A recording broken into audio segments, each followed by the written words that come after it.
কোথায় গরুর হাট আছে আমি জানি না, যেখানে দেখবেন গরু কিনতে গেছেন বাছুর সহ, আপনি গাভীটাকে টানছেন, আসছে না। কি করলে আসবে? বাছুরটাকে কোলে করে এগিয়ে যান, গাভীকে ডাকতে হবে না, গাভী আপনার পেছন পেছন আসবে।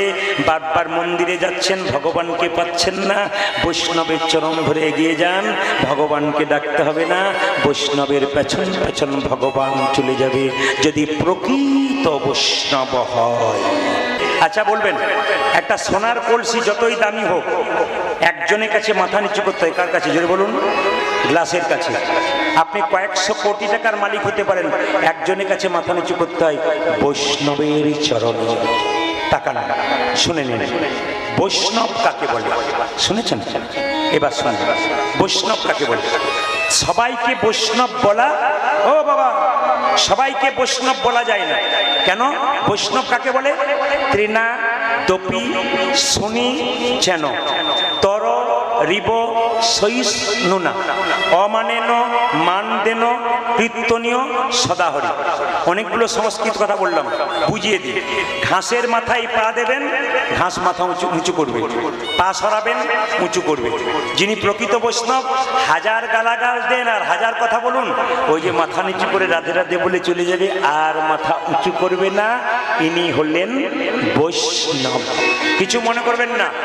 তিলক কিনতে পাওয়া যায়, মাটি বাজার থেকে কেনা যায়, মালা কিনতে পাওয়া যায়, পরে নিলে হয়, বসন কিনতে পাওয়া যায়, পরে নিলে হয় না। আগে ভেতরটাকে পরিবর্তন করো। রামকৃষ্ণ দেব বলেছে, তোমার বাড়ি যদি কেউ যায়, দুটো মিষ্টি জল যদি দিতে না পারো, দুটো মিষ্টি কথা অন্তত বলবে। তাকাবেন, আপনার বাড়িতে মিষ্টি জল নাও থাকতে পারে, দুটো মিষ্টি কথা অন্তত বলবেন।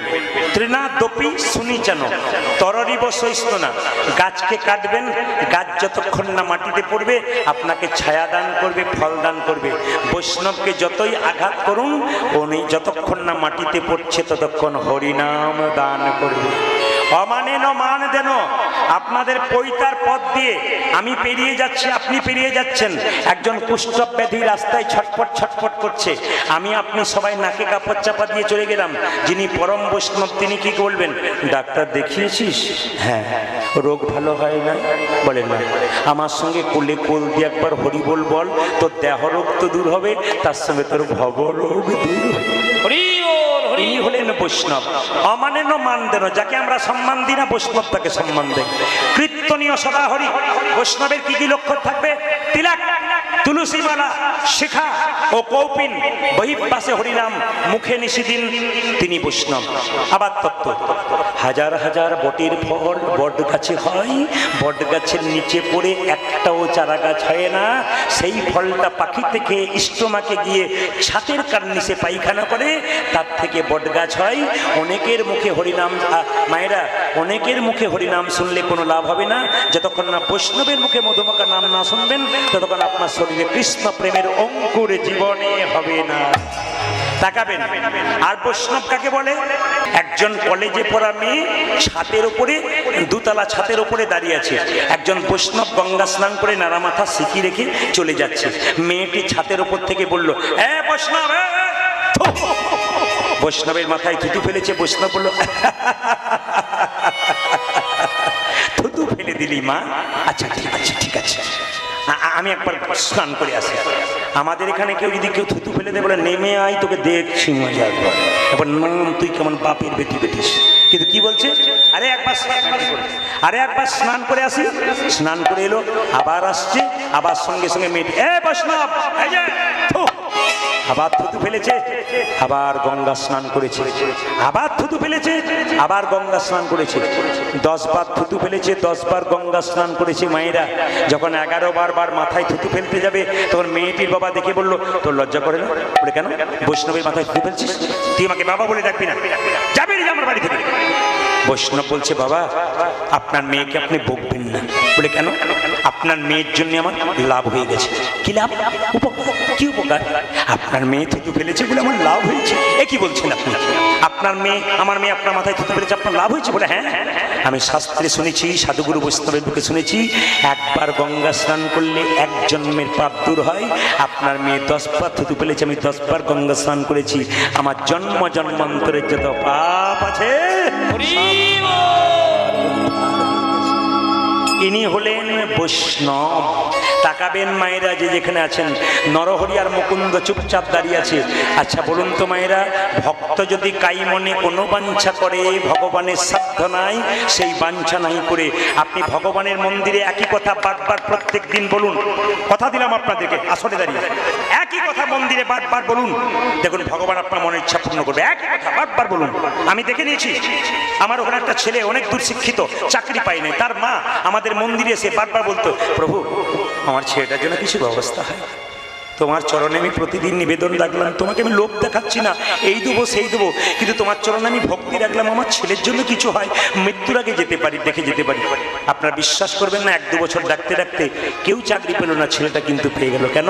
ভগবানের কাছে ঠিকমতো ডাকতে পারলে ভগবান কৃপা তাকে আগে করে দেয়। একই কথা বারবার মন্দিরে বলবেন, দেখবেন আপনার মনের ইচ্ছা পূর্ণ না হলে আপনি বলবেন, একই কথা বলবেন। তবে হ্যাঁ, ভক্ত ভগবানের কাছে গাড়ি বাড়ি টাকা পয়সা চাই না, কি চাই? ভক্ত ভগবানের কাছে প্রেম আর ভক্তি চাই।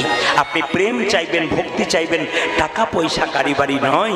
লক্ষ্য করুন, মুকুন্দ সরকার যখন দাঁড়িয়ে আছে, মহাপ্রভু তখন শ্রীবাসকে বলল, শ্রীবাস দুজন দেখবার জন্য দাঁড়িয়ে আছে, চলো দুজনকে দেখা দিয়ে আসি। মহাপ্রভু কীর্তন করতে করতে বেরিয়ে যাচ্ছেন, আর নরহরি আর মুকুন্দ মহাপ্রভুকে দেখছে। যার যেমন ভাব তার তেমন লাভ। মহাপ্রভু নাচছে আর মুকুন্দ নরহরি দেখছে। কিভাবে? সৌরধ্বনি তীরে সৌরধ্বনি তীরে তেরা মহাবিল সমবয় বালক সঙ্গে আজ সৌরধ্বনি তীরে তেরা মহাবিল সমবয় বালক সঙ্গে সৌরধ্বনি তীরে তেরা মহাবিল সমবয় বালক সঙ্গে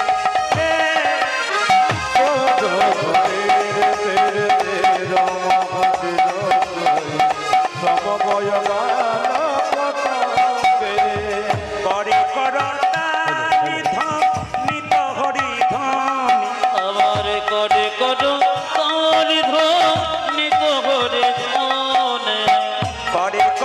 তার ধ্বনি তো হরে ধ্বনি করে করতালি ধ্বনিত হরি ধ্বনি। মায়েরা, ছোট ভাই বলছে, দাদা ওই তোই আমার গোড়া, ওই জায়গায় ওই তো আমার গোড়ন আছে ওই তোই আমার গোড়া নাচ। দেখো ওই তো আমার কোরআন আছে, আমি গঙ্গা বাহু তুলে, তোই আমার গোড়া নাচ। আমার ভেঙে দণ্ড বাহু তুলে ওই তো আমার গোড়ন আছে আমি গঙ্গা বাহু তুলে, ওই তোই আমার গোড়া নাচ। আজ আমি দণ্ড বাহু খুলে ওই তো আমার কোরআন আছে।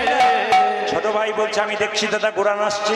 বড় ভাই বলছে, না না আমি দেখছি আরেকজন নাচছে। ওই তো গোড়াই নাচ, ওই জায়গায় ওই তো গোড়ন আছে ওই তো গোড়া। তো যখন ভগবানকে ডাকে, ভগবান ভক্তকে ধাক্কা মারে। জোরে বলুন হ্যাঁ না না। আপনি যখন ভগবানের ভক্ত হবেন, তখন আপনার চাল ফুটে জল পড়বে, নইলে ছেলের অসুখ হবে। অনেকে বলছে ডাকার দরকার নাই, তাকাবেন এইদিকে। কিছু কিছু মানুষ আছে আমাদের সমাজে বুক ফুলিয়ে ঘুরে বেড়ায়, মস্তানি করে, ডাকাতি করে, আপনাকে ঠকায়, তারা বুক ফুলিয়ে ঘুরে বেড়াচ্ছে। আর আপনারা হরিনাম করছেন, ভগবানের নাম করছেন, আপনাদের চাল ফুটে জল পড়ছে, বাড়িতে অশান্তি হচ্ছে। অনেকে একজন প্রশ্ন করেছিল, প্রদীপ বাবু খুব তো লোককে বোঝাচ্ছেন, আমাকে বোঝান। বলে কেন? মস্তানি করছে, লোক ঠকাচ্ছে, রাস্তায় রাস্তায় গুন্ডামি করছে, ডিপ ডিপ বুক ফুলিয়ে ঘুরে বেড়াচ্ছে, আর আমরা কৃষ্ণ ভজন করছি, আমাদের কেন কষ্ট, ওদের কেন কষ্ট নাই? আমি বলেছিলাম অপেক্ষা করুন। বলে কেন? ধৈর্যের ফল মিষ্টি হয় না, তেতো হয়। জোরে বলুন, জোরে বলুন। ধৈর্যের ফল মিষ্টি হয়, অপেক্ষা করুন। বলে কি? তাকাবেন। ভগবান আমাদের জন্মের সময় দুটো কলসি দিয়েছে, একটা পাপের একটা পুণ্যের। যারা হরিনাম করে না, মস্তানি গুন্ডামি করছে, তাদের এখনো পাপের কলসিটা পূর্ণ হয় নাই। যেদিন পূর্ণ হবে সেদিন দেখবেন সংসার ছেড়ে ভিখারি হয়ে রাস্তায় ঘুরে ঘুরে বেড়াবে। চোখের সামনে দেখে নেবেন আপনারা কত চুরি করে তারা কোন জায়গায় পৌঁছে যাচ্ছে, তাকাবেন। আর যদি কেউ মায়েরা, যদি কেউ হরিনাম করেন, তারা কোনো পুণ্যের কলসিটা পূর্ণ হয় নাই। যেদিন পূর্ণ হয়ে যাবে পরমানন্দ ভগবানের চরণে লাভ করতে পারবে। আমি আপনাদের কাছে প্রার্থনা করে যাই, যারা সত্যিকারের ভক্ত আজকে কীর্তন শুনছেন, আপনাদের পুণ্যের কলসি পূর্ণ হোক, আপনাদের গোবিন্দ চরণে লাভ হোক, আমি এইটাই চেয়ে যাব। তাকাবেন মায়েরা, মহাপ্রভু শিবাসকে বলল, শিবাস ওদের মধ্যে যে ছোট ভাই তাকে বলে দাও সে আমার সঙ্গে সারা জীবন কীর্তন করবে, আমার সঙ্গে থাকবে। আর যে বড় ভাই তাকে বলে দাও সে আমার 100 জন্ম কৃপা পাবে না। ও মায়েরা, শিবাস এসে বলল, তোমাদের মধ্যে ছোট ভাইকে? এই যে আমি। কি নাম? আমার নাম নরহরি সরকার। তোমার জন্য প্রভু বলেছে তুমি প্রভুর সঙ্গে সারা জীবন থাকবে, কীর্তন করবে, হরিনাম করবে, প্রভুর সঙ্গে থাকবে। বড় ভাই বলল, আমার জন্য কি বলেছে? তোমার জন্য বলেছে তুমি 100 জন্ম কৃপা পাবে না, 100 জন্ম সঙ্গ পাবে না। মায়েরা, যেই না বড় ভাইকে বলেছে 100 জন্ম সঙ্গ পাবে না, বড় ভাই মুকুন্দ সরকার নাচতে শুরু করেছে, জয় গৌর, জয় গৌর। এটা কিরকম হলো? আপনাদের এখানে দু ভাই কীর্তন শুনতে এসছে, একজন মহাপ্রভু কৃপা পেল, একজন পেল না। যে পেল সে তো ভালো, যে পেল না সে যদি নাচতে শুরু করে পাগলের মতো, আপনি কি বলবেন? পাগল হয়ে গেছে। মুকুন্দ সরকার বলছে, আমি 100 জন্ম পরে কৃপা পাবো? বলে হ্যাঁ হ্যাঁ, জয় গৌর, জয় গৌর। শিবাস বলল, হ্যাঁ গো মুকুন্দ, প্রভু তোমাকে বললো 100 জন্ম পরে তুমি কৃপা পাবে, তুমি তাও 100 জন্ম কৃপা পাবে না, তাও তুমি নাচতে শুরু করেছো গৌর গৌর বলে। আমি হলে তো বিষ খেয়ে আত্মহত্যা করে দিতাম। মুকুন্দ বলছে, শোনো শোনো শ্রীবাস, প্রভু যদি বলতো কোনো জন্মে সঙ্গ পাবো না, কোনো জন্মে সঙ্গ পাব না, তাহলে না হয় আমি বিষ খেয়ে আত্মহত্যা করিতাম। তাহলে না হয় বেশি খেয়ে আত্মহত্যা করে দিতাম। প্রভু বলেছে 100 জন্ম কৃপা পাবো না, কৃপা পাব না, 100 জন্ম না হয় গৌর গৌর বলে কেঁদে বেড়াবো। আমি গৌর গৌর বলে কেঁদে বেড়াবো। যখনই 100 জন্ম পেরিয়ে যাবে, বেরিয়ে যাবে 101 জন্মে প্রভুর সঙ্গ পাবো। এক জন্মে প্রভু সঙ্গ পাব, এক জন্মে প্রভুর সঙ্গ পাবো। ওই একই জন্মে প্রভু সঙ্গ পাবো। 100 জন্ম কেঁদে বেড়াবো, এক জন্মে প্রভুর সঙ্গ পাবো। এক জন্ম কেঁদে বেড়াবো, এক জন্মে হরি বল। সঙ্গ ওই আমি 100 জন্ম কেঁদে বেড়াবো, জন্মে প্রভু সঙ্গ, ওই আমি 100 জন্ম কেঁদে বেড়াবো। জন্মে প্রভু সঙ্গ, একই জন্মে প্রভু সঙ্গ পাবো। 3 ঘন্টার কীর্তন শুনতে সে কতবার হাওয়া করতে হয়, কতবার উঠতে হয়, কতবার বসতে হয়। 2-4 জন 3 ঘন্টার কীর্তন শুনতে এসে কতবার হাই তুলছে। কিন্তু মুকুন্দ সরকার বলল 100 জন্ম গৌর বললে কানবো, 101 জন্মে কৃপা পাবো। এর থেকে কি শিখলেন? ধৈর্য যার ভগবান তার, ধৈর্য যার নাই ভগবান তার নাই। মহাভারত 100 ভাইয়ের দাদা দুর্যোধন চঞ্চল ছিল, ভগবান হারালো। পঞ্চপাণ্ডবের দাদা যুধিষ্ঠির স্থির ছিলেন, উনি ভগবান পেয়ে গেলেন। এই জন্য মায়েরা, যারা এখানে স্থির চিত্তে বসে থাকবেন তারা ভগবানকে পাবেন, আর যারা চঞ্চল হবেন তারা ভগবানকে পাবে না। অনেক মেয়ে বলে আমার ছেলে কি চঞ্চল, ও কোন গাছ থেকে জন্ম নিয়েছে? আম গাছ থেকে জন্ম হলে আম হবে, নিম গাছ থেকে জন্ম হলে নিম হবে। আপনি নিজের দোষটা কেন ধরছেন না? খালি বলছেন আমরা এমন ছিলাম না বাবু, আচ্ছা ছেলের জন্ম দিয়েছি। না না, আপনার ছোটবেলার কথা আপনার মনে আছে? আপনি কেমন ছিলেন? আপনি যেমন ছিলেন আপনার রক্ত সন্তান সেরকম হচ্ছে। আপনি স্থির হবেন, ভবিষ্যতে আপনার ছেলেও স্থির হয়ে যাবে। মুকুন্দ সরকার চোখের জলে কাঁদছে। ভক্ত যদি চোখের জলে কাঁদে, ভগবান সহ্য করতে পারে না। সবার কাছে নিবেদন, একবার জোরে বলুন রাধে রাধে। আরেকবার জোরে বলুন রাধে রাধে, আরেকবার জোরে বলুন রাধে রাধে। হাত নামান, শুনে নিন। কুরুক্ষেত্রের যুদ্ধে আসতে পঞ্চপাণ্ডবের পক্ষে কৃষ্ণ, জোরে বলুন হ্যাঁ না না, জোরে বলবেন। 100 ভাইয়ের পক্ষে কেউ না, কৃষ্ণ পঞ্চপাণ্ডব। তার মানে কি, দিনের মাথায় 100টার মধ্যে 5টা জিনিস ভালো ভাবলেও আপনার জীবনে কৃষ্ণ থাকবে। ভালো ভাবতে শিখুন, জীবনে খারাপ নয়। তাকাবেন, ভীষ্ম সরসজ্জায় কতদিন ছিল? 58 ডেজ, 58 দিন। তাকাবেন, ভীষ্ম কতদিন ছিল সরসজ্জায়? 58 দিন। মারা গিয়েছিল কোন দিন? অক্ষয় তৃতীয়ার দিন, সর্বিদ্ধ হয়ে। তাকাবেন, একবারে তত্ত্বগুলো শুনে নেবেন। যারা বলছেন শুনেছেন, তাকান। কি বললাম? কি সরসজ্জায় ছিলেন কৃষ্ণ? আস্তে এদিকে তাকান, আমার দিকে তাকান, কীর্তনে পরে ওনার দিকে তাকিয়ে নেবেন। তাকান, কি বললাম? কৃষ্ণ যখন এক এক করে সব ভাইগুলো মরে যাচ্ছে, 100 ভাইয়ের, ভীষ্মের কাছে গিয়ে দুর্যোধন বলল, দাদু কি তোমার লজ্জা করে না? বলে কেন? আমার ভাইগুলো সব মরে মরে যাচ্ছে আর তুমি আমার খাচ্ছ, আমার পড়ছো, তোমার লজ্জা করে না? বাঁচানোর চেষ্টা করছো না?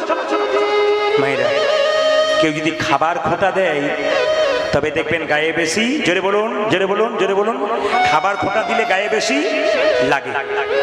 ভীষ্ম বলল, দাদু ভাই তুই আমাকে খাবার খোঁটা দিলি, তবে এক কাজ কর, আজকে রাত্রি 12টার সময় দুর্যোধন তোর স্ত্রী ভানুমতিকে আমার কাছে নিয়ে আয়। কি করব? ভানুমতিকে নিয়ে আয়, মাথায় কাপড়টা নিয়ে আমাকে প্রণাম করবে, আমি আশীর্বাদ করে দেবো, তোমাদের তোদের কোনো ভাই আর মরবে না। ভানুমতির কাছে গেল কে? দুর্যোধন। শুনছ? এই যে ও ভানুমতি। বলে কি? যাও। কোথায়? দাদুর কাছে। কটার সময়? 12টার সময়। বলে কেন? প্রণাম করে দাও, আশীর্বাদ করে দেবে, আমাদের 100 ভাই বেঁচে যাবে, একবারে মরবে না কেউ। মায়েরা, ভানুমতি বলল, আজকে যাব না, কালকে যাব। কাল কাল করে রাবণ স্বর্গের সিঁড়ি বাঁধতে পারে নাই। কাল কাল করে জীবনের কাল হয়ে যায়। অনেকে বলে কৃষ্ণ ভজন করবে না। এখন থেকে কি বয়স হবে তখন, এখন খাই পড়ি ঘুরি, এখন তো ওইটাই সময়। তাকাবেন না। এরকম কিছু মানুষ আছে যাদের জন্য আমাদের সমাজ নষ্ট হচ্ছে, কিচ্ছু বোঝে না। একটা রাত্রি পেরোলে একটা করে জিন কমে যাচ্ছে, আমি আগেই বললাম, এরা কিচ্ছু বোঝে না। তাকাবেন, ভানুমতি গেল না, রাত্রি 12টার সময় কৃষ্ণ দ্রৌপদীর কাছে গেল। দ্রৌপদী, প্রভু, ও দ্রৌপদী, প্রভু এসো। বলে কোথায় যাবে? কার কাছে? ভীষ্মের কাছে। কেন? প্রণাম করে দাও, তোমার পঞ্চপাণ্ডব আর মরবে না, বেঁচে থাকবে। ও মায়েরা তাকান, দ্রৌপদী কৃষ্ণের পেছন পেছন আসছে, দাদু ভীষ্ম ভেতরে শুয়ে আছে। কৃষ্ণ বলল, দ্রৌপদী দাদু ভীষ্মের কাছে যাও, প্রণাম করে দাও, তোমাকে আশীর্বাদ করবে, তোমার স্মৃতি সিঁদুর দীর্ঘায়ু থাকবে, একবার যাও। দ্রৌপদী যাচ্ছে ভেতরে, জুতো জোড়া খুলে রেখে যাচ্ছে। আহা, জুতো জোড়া পরেই চলে যাচ্ছে। কৃষ্ণ বলল, দ্রৌপদী বড়দের কাছে যেতে গেলে জুতো খুলে যেতে হয়। আসলে কৃষ্ণের চালাকি, দ্রৌপদী যে না জুতো জোড়া খুলে রেখেছে, অমনি কৃষ্ণ জুতো জোড়া বুকে নিয়ে বারবার কাঁদছে। দ্রৌপদী, আমার চরণ ধরে সবাই তো কাঁদে, আমি তো ভক্তের চরণ পাই না। তোমার চরণ যুগল ধরে আমি বারবার কাঁদছি, তোমার জুতো জোড়া ধরে। দ্রৌপদী পেছন ফিরে বলল, প্রভু তুমি আমার জুতো জোরে কাঁদছো? বলে হ্যাঁ, যাকেই চরণের ধুলা চাই কেউ তো দেয় না নরকগামী হবার ভয়ে, তুমি দিতে? হ্যাঁ প্রভু। তুমি আমায় চাইলে না কেন? বলে কেন? আমি তোমায় দিতাম। বলে কেন দিতে? তোমার নরকের ভয় হতো না? কেন হবে? এ দেহ যদি তোমার হয়, এ চরণ কি আমার?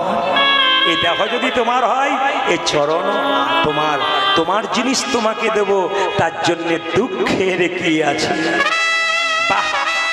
যেই না দ্রৌপদী মাথায় কাপড় নিয়ে দাদু ভীষ্মের কাছে বসে গেছে, দাদু ভীষ্ম আশীর্বাদ দিয়ে দিয়েছে, দীর্ঘায়ু হোক তোমার স্মৃতির সিঁদুর। যেই না দ্রৌপদী মাথার কাপড়টা খুলেছে, অমনি দাদু ভীষ্ম বলে উঠল, কি দ্রৌপদী তুমি? আমি। এই তো ভানুমতির আসার কথা ছিল, তুমি কি করে জানলে? বলছে দাদু, এই জগতে গোপনের যত ঘটনা ঘটুক না কেন, কেউ জানুক আর না জানুক, একজন জানে, তিনি ভগবান কৃষ্ণ। ভীষ্ম বলল কৃষ্ণ কই? কৃষ্ণ দরজার বাইরে। দ্রৌপদীকে বলল ভীষ্ম কৃষ্ণ এলো না কেন? দ্রৌপদী বলল দাদু, এই জগতে কৃষ্ণ সবার দরজায় দাঁড়িয়ে আছে, যে তাকে ডাকে তার বাড়ি যায়, যে তাকে ডাকে না তার বাড়ি থেকে ফেরত চলে যায়। মায়েরা, কৃষ্ণ সবার দরজায় দাঁড়িয়ে আছে, যে ডাকবে তার বাড়িতে যাবে, যে ডাকবে না তার বাড়িতে যাবে না। তাকাবেন, দাদু ভীষ্ম বলল কৃষ্ণ কৃষ্ণ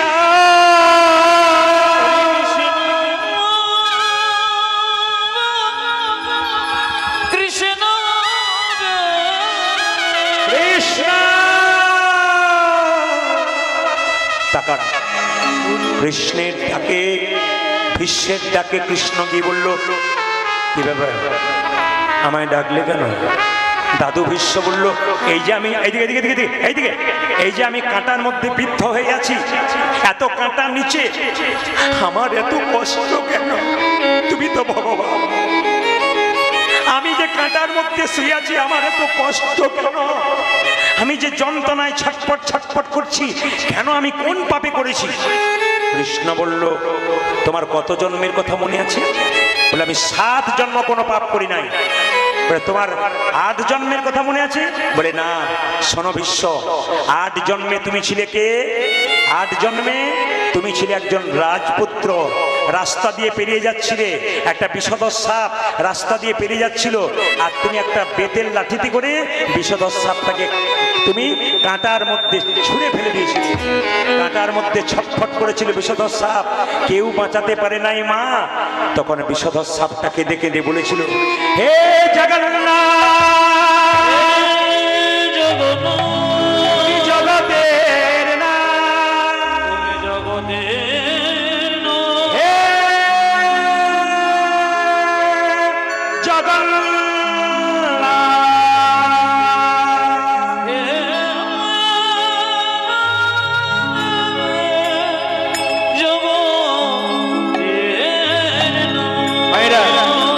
বলবেন জগন্নাথের চোখ গোল না পটল চেরা? জোরে বলুন, জোরে বলুন। বক্সের সাউন্ডটা দিন, এই যে বক্সের সাউন্ডটা দিন, বাইরে শুনতে কম পাচ্ছে। চোখগুলো গোল না পটল চেরা? জোরে বলুন, হাত তুলে বলুন। আচ্ছা, চোখে পলক আছে জগন্নাথের? কেন? কৃষ্ণের পটল চেরা চোখ, বিচার এদিক ওদিক হতে পারে, জগন্নাথের চোখ গোল কেন? ভিখারি গেলেও যা, ব্রাহ্মণ গেলেও যা, জমিদার গেলেও যা, শূদ্র গেলেও যা, সবাই সমান। জগন্নাথ কি করলেন তাকাবেন মায়েরা? জগন্নাথকে ডাকলেন, জগন্নাথ বলল কি চাও তুমি?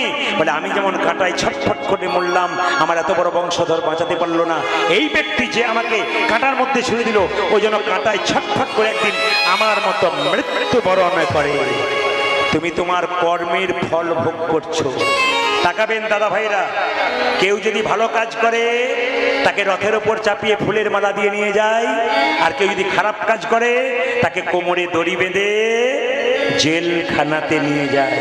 আপনার কর্মের ফল আপনি ভোগ করবেন। মুকুন্দ সরকার কাঁদছে, মহাপ্রভু বলল মুকুন্দ তুমি কাঁদছো কেন? এই দেখো তোমার মাথায় হাত দিয়ে আশীর্বাদ করলাম, তুমি বাড়ি ফিরে যাও, তোমাকে রাখলাম না, তোমার ভাইকে রাখলাম কেন জানো? আরে বাবা, বনের মধ্যে বড় বড় গাছগুলো ছোট ছোট গাছগুলোকে ঝড়ঝঞ্ঝা থেকে রক্ষা করে, তুমি সংসারের বড় ভাই, তোমার দায়িত্ব অনেক। শোনো, তোমার মাথায় হাত দিয়ে আশীর্বাদ করে দিলাম, কাল থেকে বাড়িতে গিয়ে যাকে চিকিৎসা করবে তারই রোগ ভালো হয়ে যাবে। তবে শোনো, জীবের দ্বারে হরিনাম দেবে, ছোট্ট একটা কুটির নির্মাণ করবে, আর তুমি গরিবের চিকিৎসা করবে, বড় লোকের করবে না। ও মুকুন্দ, দেরি করো না, ফিরে যা।